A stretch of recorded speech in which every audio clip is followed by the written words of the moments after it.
Let me show you how I use storytelling to connect, not sell.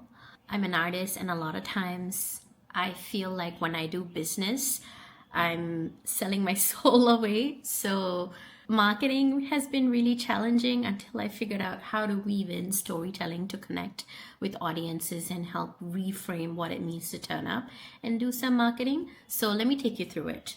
In my head, I think of stories in three main categories. The first one is things I'm not ready to share yet. The second one are stories that I'm ready to begin sharing, so I'm ready to begin experimenting with them.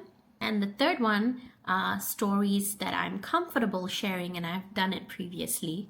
So let's go over it one by one. It helps to really put the stories that I hold in my heart into these three buckets so I can get a sense of what I can reach towards and how comfortable I am sharing that. And you could have a really vulnerable story, but you might be really well practiced sharing it because it's important to you. So people in your audience, people who are viewing you, people who are talking to you can feel really connected because it's a vulnerable share.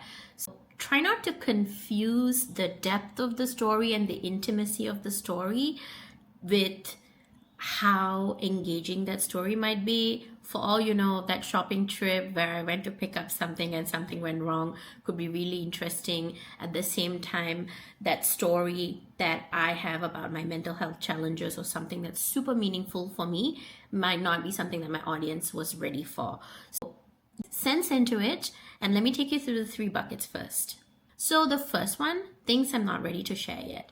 These could be really vulnerable moments for you or things that you're still emotionally processing. Maybe there's a transition period, or maybe there are emotions that are coming in different waves, or maybe it's a really private and personal thing and it's okay to have that boundary. Maybe it features some people in your life that you choose not to share publicly, and that's totally okay. So these are what I would put it in the category of things I'm not ready to share yet.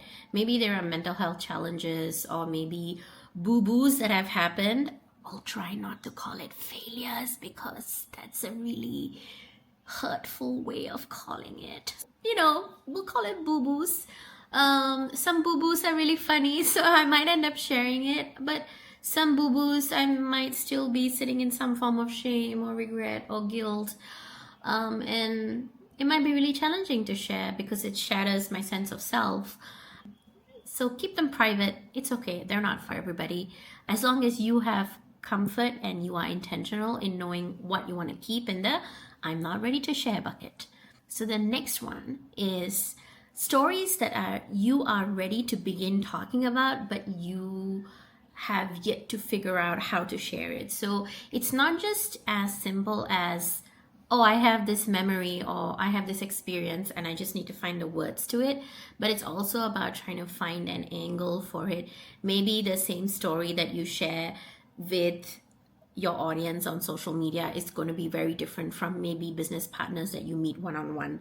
The angle with which people tend to connect is really like sort of like the framing and the point of view, and maybe like your opinion and your synthesizing of that entire experience and the takeaway that you bundle for that audience. So these are stories that you'll try, like sharing and seeing what lights up people's eyes, or maybe what engages people. If it's a digital space, maybe you might be looking at metrics and seeing, oh, how long are people watching, what got them interested, and maybe even other engagement, likes and share type of thing. Maybe people are leaving comments. Really is to try to figure out what's going to give people an interest. Not to say that you have to frame it purely only for people's interest. It has to feel authentic to you as well, right? So I think therein lies a little bit of experiments and seeing like bits and pieces out in the wild and trying to figure that out.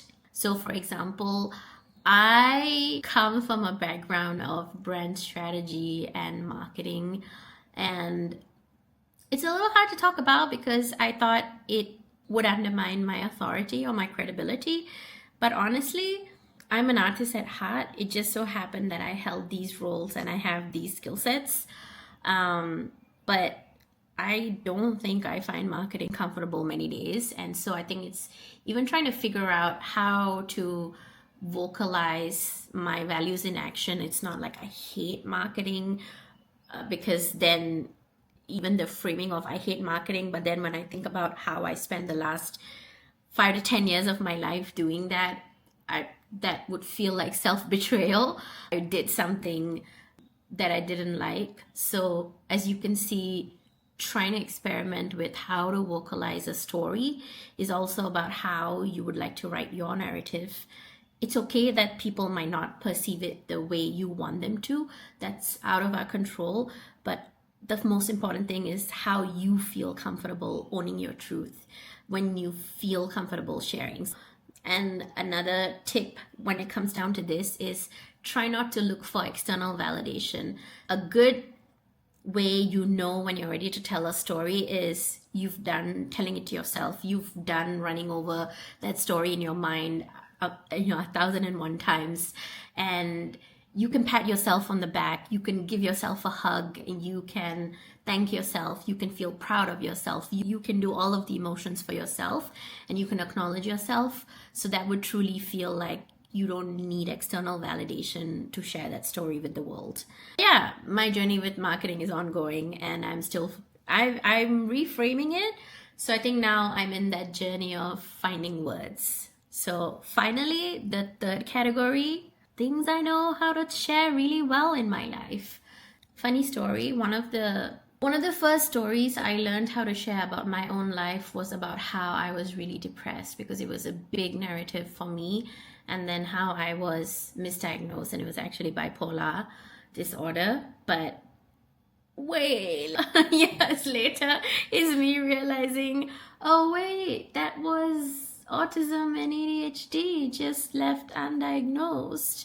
So that's a story that I share because there's lots of things that I've learned along the way, and it's sort of helped me build my life up.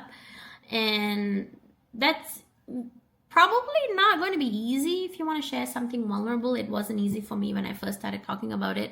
I remember sitting in a room full of strangers talking about it because I thought it would be easy for me to share with strangers, and crying about it.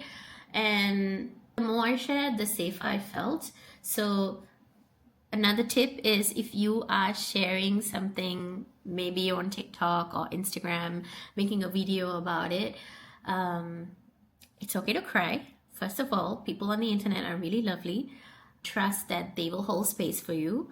But it's also okay to not want to cry on camera. That's not something everyone is used to, watching themselves back.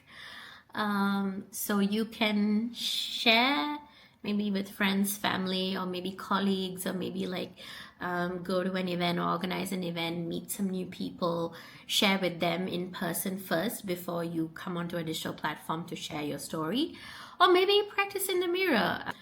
Try not to record yourself and do multiple takes until you feel comfortable and safe sharing that story.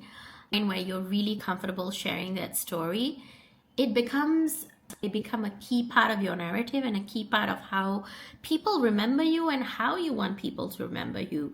But then there might be, for example, something happened when I went to get coffee. It's not at all vulnerable, but there was something that I observed, or maybe something that I thought, that was interesting. And so do not discount these. These are also some things that you might probably be ready to share right off the bat. Think about your observations and your insights and how you think about the world as your life philosophy filtering through your lenses and your values. And it's likely that they're going to be valuable for your audience. So these are stories that you're ready to share. You don't have to start with your hardest stories. Start where you feel comfortable. Start with the thought bubble that feels the safest and the most comfortable for you to start with, in a way that feels easy to turn up to, in a way that feels sustainable for you. The more you practice, the easier it gets. It's not about oversharing, or it's not about forcefully sharing. It's really about sharing with intentionality. Your story will connect you to the right people. The more you practice, the easier it gets. Your story truly matters. So tell it your way. Wishing you all the best.